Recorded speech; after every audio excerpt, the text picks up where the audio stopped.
Some cases seem unsolvable, throwing up more questions than answers, leading us down blind alleys only to reach a dead end. But all these mysteries can be unlocked, all thanks to a single wonder molecule, nature's detective, DNA. But how does this double helix contain the secret code to all these case files? That's a question of science. Detectives have always relied on biology to fight crime. In 1860, William Herschel, a British administrator in India, first used human fingerprints to stop frauds in pension funds. In keeping permanent records of pensioners, he realized that each fingerprint was unique to the individual and remained unchanged through his or her lifetime. And so fingerprints became trusted investigative tools. In the 1900s, another forensic tool was introduced when Dr. Karl Landsteiner showed that different individuals could possess different blood types. This radical discovery prompted detectives to use blood samples to identify suspects of crimes. But none of these tools were foolproof. Fingerprints could be wiped out or prevented by a simple pair of gloves, and two unrelated individuals could have the same blood type, leading to inconclusive evidence. The question then arose, was there a biological material that would leave forensics detectives with nearly zero doubt? For the answer, they had to go deep into the living body, into the nearly 100 trillion living cells that make up a human being. Inside the cell is the nucleus, containing 46 chromosomes, 23 from our fathers and 23 from our mothers. These thread-like chromosomes are carriers of DNA. And it is here that modern-day detectives can find solutions to their mysteries. Deoxyribonucleic acid, the most powerful molecule in the biological world. Found inside every living cell, it carries the blueprint for every life form. Be it a plant, an animal, or us humans, DNA is the common denominator. The complex molecule of DNA is made of just 4 building blocks or nucleotides.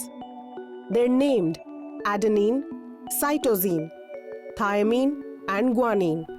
Like partners in crime, these nucleotides exist in pairs. A and T are complementary partners, as are G and C. Together, they form the rungs of the ladder that make up the double helix of DNA. There are over 3 billion base pairs in the human genome itself. That's about half the human population of the entire planet. So what makes this double helix the blueprint of all life? Just like letters in the alphabet combine to form all the words of a given language, these nucleotides or base pairs arrange themselves into genes and non-gene sequences. Genes are fragments of DNA that are responsible for a particular biological function or trait. For example, they determine characteristics like how tall we are or how thick our hair will be. Us humans possess nearly 30 to 40,000 of them, but this only makes up 0.01% of our DNA. The remaining 98.8% is non-coding DNA, or sequences that do not directly correspond to any biological function or trait.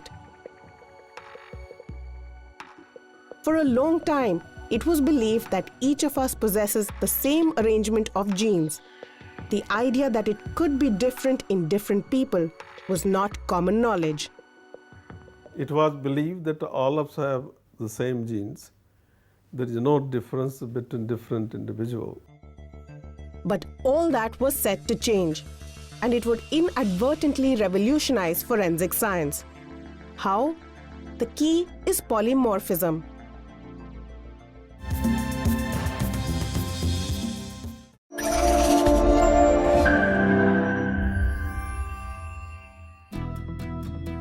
What if? India's greatest challenges: food security, weather prediction, farming livelihood, healthcare for all, education, law and order, could be solved not just with hard work and dedication, but with innovation, new age technologies, and the mighty power of computation.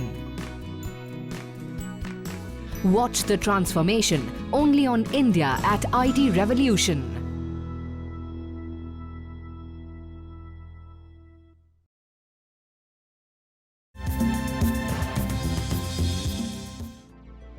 Polymorphism is a common phenomenon in the natural world.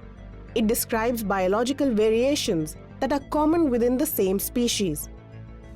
For example, all humans have blood, but this blood shows polymorphism. That is, it exists in different blood types. No single type can be designated as the standard. Each one, whether A, B, or O, is an acceptable variation. It turns out that DNA also exhibits such polymorphism. And just like blood types, its variations are inherited from one generation to the next. In the early 80s, this startling discovery had geneticists asking, was there a way to observe these variations? Yes, as was discovered by Dr. Lalji Singh, an Indian scientist at the University of Edinburgh in United Kingdom. While studying the sex chromosomes of snakes, he stumbled upon an intriguing sequence of non-coding DNA, or DNA that doesn't directly result in a biological trait. This sequence of base pairs seemed to repeat itself again and again along a specified stretch of DNA. Thanks to this property, it was called simple tandem repeats, or STR. For example, this segment of non-coding DNA contains an STR made of nucleotides GC, repeated 15 times. Another STR shows the nucleotides GCT, repeated 11 times. The fascinating fact is that just like blood types differ from human to human, such STRs also show polymorphic variation. This was an exciting discovery, but its full implications would only be understood in a lab not too far from Dr. Singh's. The year was 1984.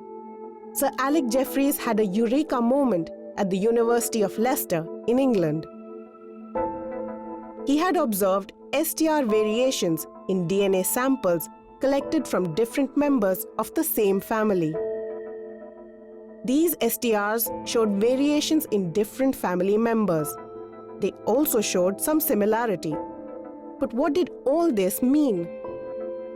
It meant that two individuals could be told apart just by studying their DNA samples.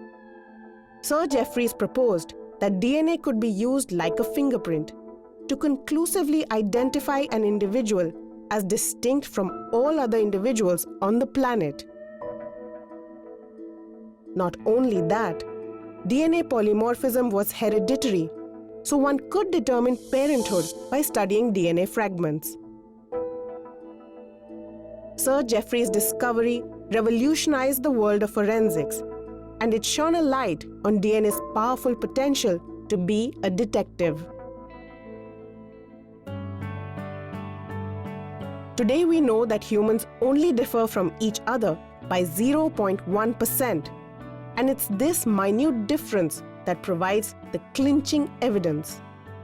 0.1% may look like a very small number, but in terms of the actual number, it is more than 10 lakh differences.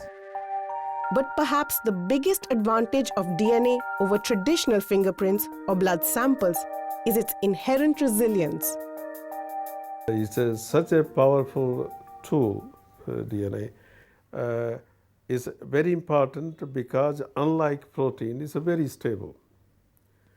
You can boil it, treat with alkali, both the strand of DNA will come apart. The moment you put in neutral buffer, snaps back again, it gives you double-stranded DNA.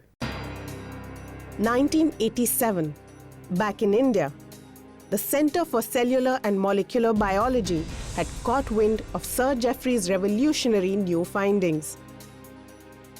Founder-director Professor P.M. Bhargava saw a direct link to Dr. Lalji Singh's discoveries with the snake called banded krait. He asked me, why don't I develop DNA fingerprinting probe? I was reluctant, saying that the discovery of DNA fingerprinting has already been done by Alex Jeffreys. What is there to develop? He said his probe is patented, is not available. It's going to have a tremendous application. What exactly was this probe? Dr. Singh had identified STRs, or simple tandem repeats, in the DNA of the banded krait. This STR, GATA, repeated itself 66 times along 545 base pairs. It also showed variations from one individual to another.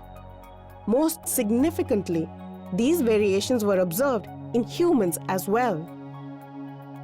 This made it ideal to be developed into an investigative probe to identify individuals. Once this repeating fragment was isolated, it was coated with a radioactive substance called P32. When it was exposed to other DNA samples, the radioactive GATA segments attached themselves to their complementary partners. If there were any variations between different samples, they would show up on an X-ray film as different lengths of radioactive bands. The probe was called BKM after the banded krait. And in 1988, it made India only the third country in the world to have its very own DNA fingerprinting probe. It was first admitted in the Madras High Court to solve a paternity dispute, but it wasn't immediately accepted. It would take another paternity case in Tellicherry, Kerala, for the first DNA fingerprinting evidence to be upheld in an Indian court. Since then, DNA fingerprinting has come a long way. This is CDFD, the Center for DNA Fingerprinting and Diagnostics. It's where the country's most difficult cases are cracked, all using the detective properties of DNA. It's used to identify suspects in criminal cases. It resolves paternity disputes. It can identify disaster victims whose bodies are beyond recognition. It has even found great use in preventing wildlife crime and food adulteration.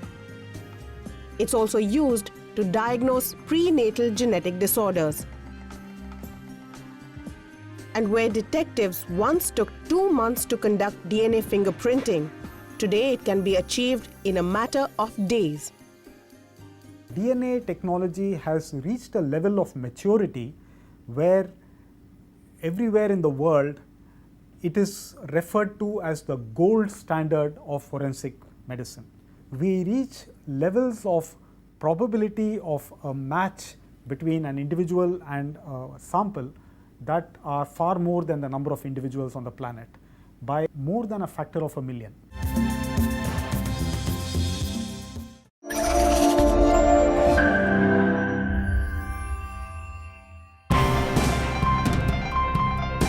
वैज्ञानिकों की जीवन गाथा और उनके द्वारा किए गए अनोखे प्रयोगों और खोजों को जानने के लिए देखिए विज्ञान के पथिक।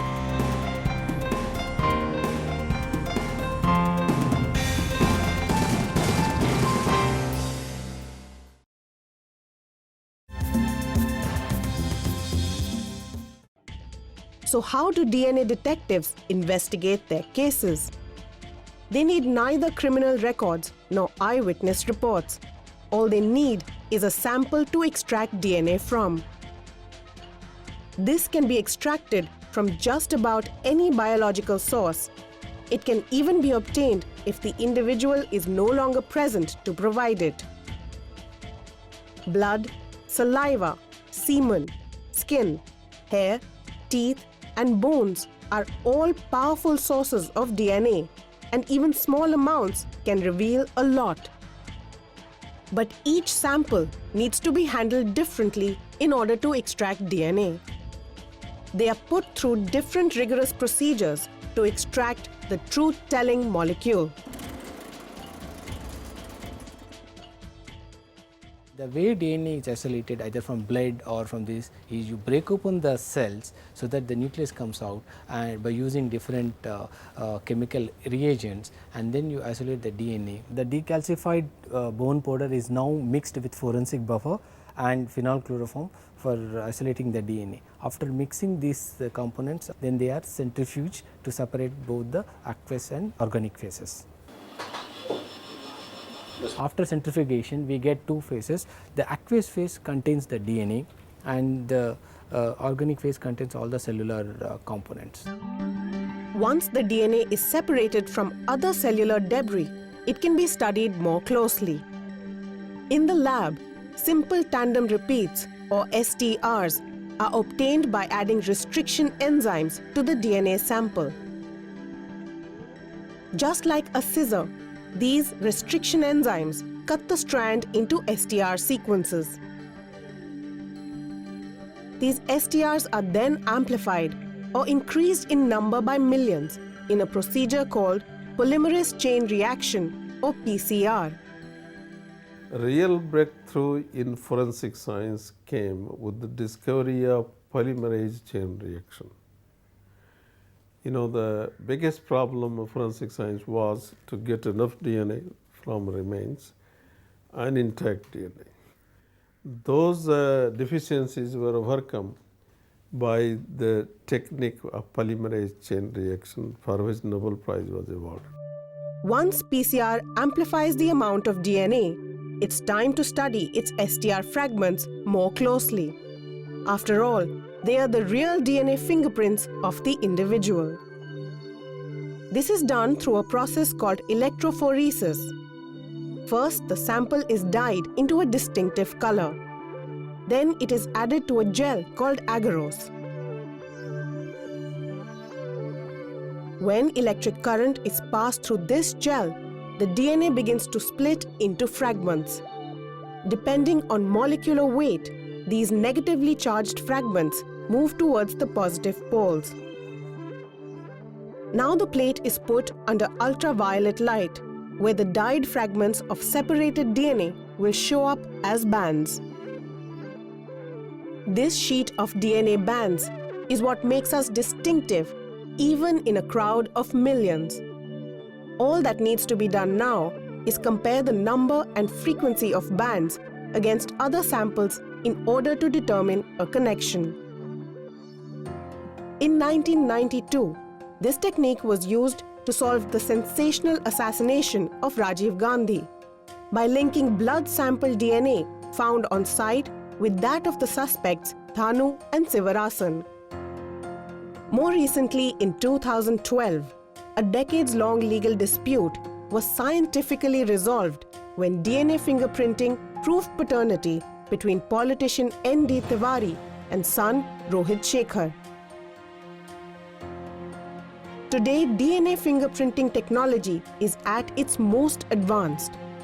However, there are still challenges, especially when the source of DNA is either too little or too damaged.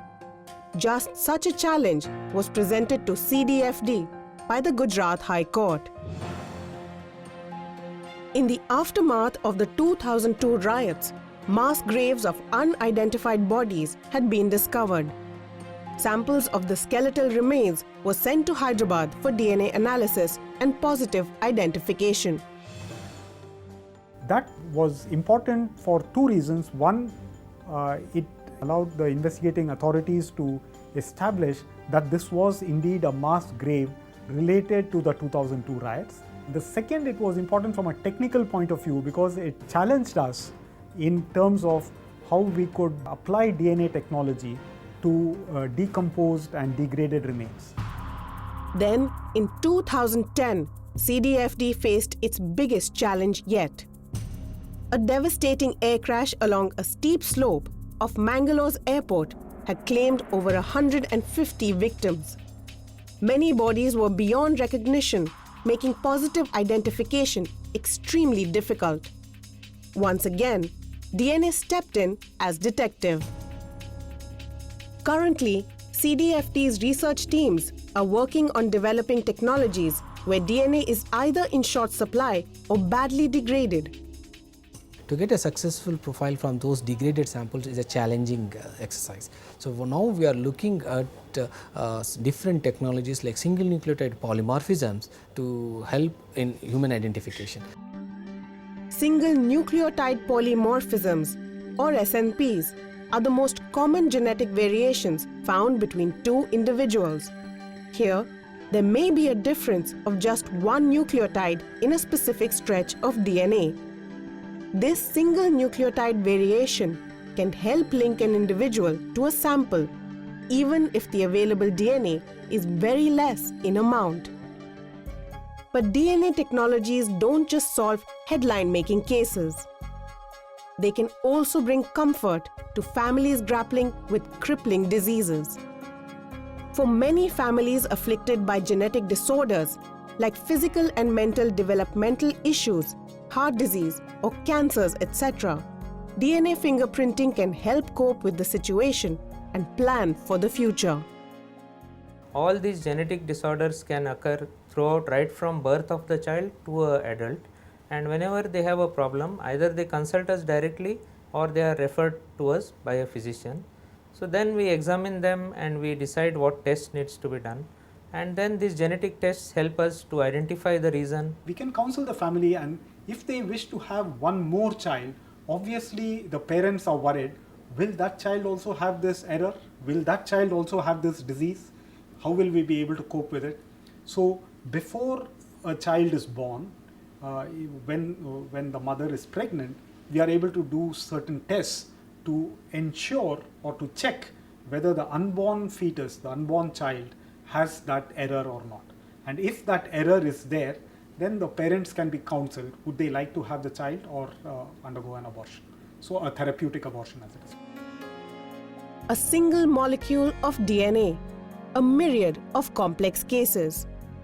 As a life-giving molecule for all things in nature, its purpose is much bigger than just human dilemmas. And so scientists at CDFD turn to DNA to safeguard one of India's signature products, Basmati rice. This fragrant, flavoursome and elegant grain is a celebrity in the rice kingdom.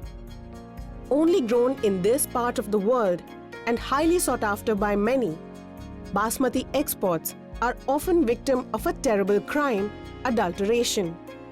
Luckily, DNA detectives are there on the scene. We identified some of the DNA markers which were specific to Basmati rice. Using these specific markers, we can actually detect non-Basmati rice in the Basmati rice samples. So adulteration level detection can be as precise as 1 to 3% level. When we presented this protocol, and also we published these protocols, and we also have a patent on this protocol. Most recently, DNA fingerprinting has moved on from protecting flora to protecting fauna. Conservation groups around the world and in India are increasingly turning to DNA to fight crimes like poaching and illegal trafficking of endangered species. The wonder molecule of DNA is not just an accurate detective, but also a versatile one. Now the question is, what is going to be the future technology? Now latest development which is taking place from genomics to phenomics. You have a DNA scene of crime. Can you sequence the DNA and make the picture of the criminal who has committed the crime? So you don't have to go anywhere. The DNA can tell you the whole story. Nearly 30 years after first being used in forensics, DNA technology in India has come a long way. It has cast its lens beyond sensational court cases to encompass a higher goal. 20 years ago, when the technology was first introduced, there would be questions in court discussing, particularly from the defense lawyers, discussing, is this technique valid enough, is it accurate enough? those questions no longer apply. Future of the technology, I would say, is really in expanding its use within India. With a very conservative estimate, we are doing less than 1% of cases that needs to be done, right? And I think our goal will really be to expand. With these challenges to meet, DNA detectives forge ahead with renewed vigor. In the coming years, they hope to tackle a far wider variety of complex mysteries. Thanks to the double helix, many more case files will then be conclusively closed. If you'd like to share your feedback on today's program, please send your suggestions and comments to Vigyan Prasar, C24 Qutub Institutional Area, New Delhi 110016, or you can mail us at info@vigyanprasar.gov.in.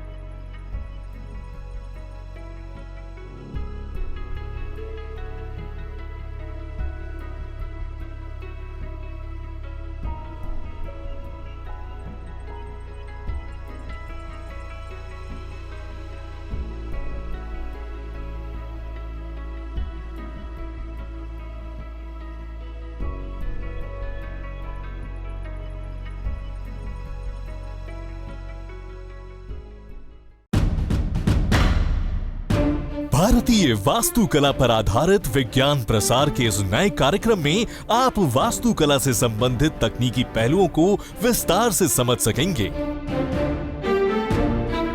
विज्ञान प्रसार के इस नए धारावाहिक भारतीय वास्तुकला में धार्मिक, आवासीय और आर्थिक इमारतों के अनोखे वास्तुशिल्प को रोचक ढंग से प्रस्तुत किया जा रहा है।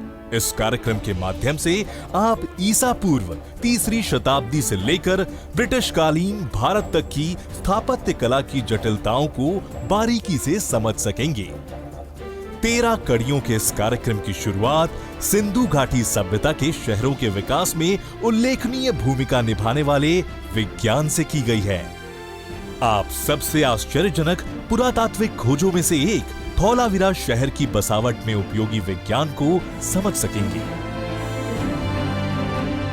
पानी के बिना किसी भी सभ्यता की कल्पना नहीं की जा सकती, इसलिए इस धारावाहिक में प्राचीन बांधों, जलाशयों, बावड़ियों जैसी जल संरचनाओं के योगदानों पर भी प्रकाश डाला गया है। महलों एवं किलों के जल स्रोतों को भी जल विज्ञान की नजर से इस धारावाहिक के माध्यम से समझा जा सकता है। इस धारावाहिक में पत्थरों, लकड़ियों, ईंटों, धातुओं आदि निर्माण सामग्रियों के विकास और उनकी विशेषताओं पर भी बात करेंगे।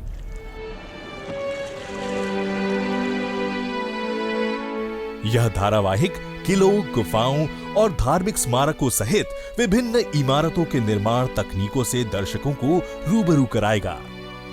कार्यक्रम में गुंबदों, मेहराबों और दरवाजों के तकनीकी विकास को भी समझाया गया है। किलों, इमारतों और मंदिरों में देखी जाने वाली अनूठी ध्वनिकी विज्ञान को इस कार्यक्रम में रोचक तरीके से प्रस्तुत किया गया है।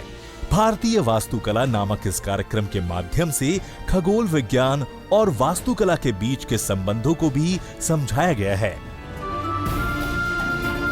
विज्ञान प्रसार के धारावाहिक भारतीय वास्तुकला का प्रयास रहेगा आपको वास्तुकला में शामिल विज्ञान एवं प्रौद्योगिकी से परिचित कराना। भारतीय वास्तुकला धारावाहिक शीघ्र ही प्रसारित होने वाला है विज्ञान प्रसार के चैनल पर।